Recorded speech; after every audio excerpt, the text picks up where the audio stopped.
subjective impression that we do have free will. What separates us from all other species is the ratio of our frontal lobe to the rest of the brain.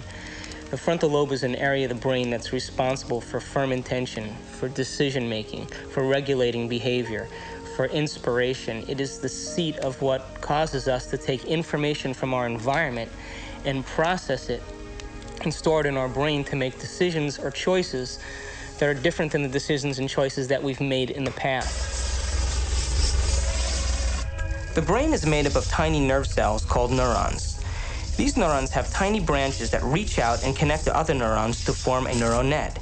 Each place where they connect is integrated into a thought or a memory. Now, the brain builds up all its concepts by the law of associative memory.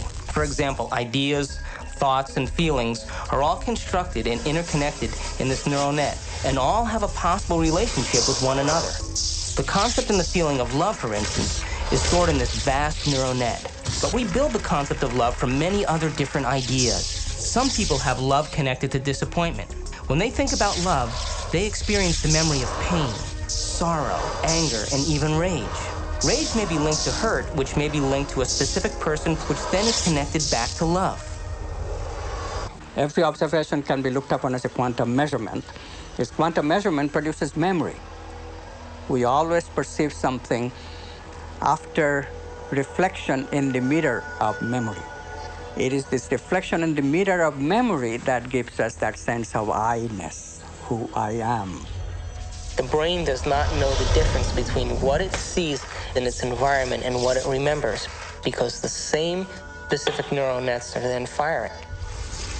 We know physiologically that nerve cells that fire together wire together. If you practice something over and over again, those nerve cells have a long-term relationship. If you get angry on a daily basis, if you get frustrated on a daily basis, if you suffer on a daily basis, if you give reasons for the victimization in your life, you're rewiring and reintegrating that neural net on a daily basis, and that neural net now has a long-term relationship with all those other nerve cells called an identity.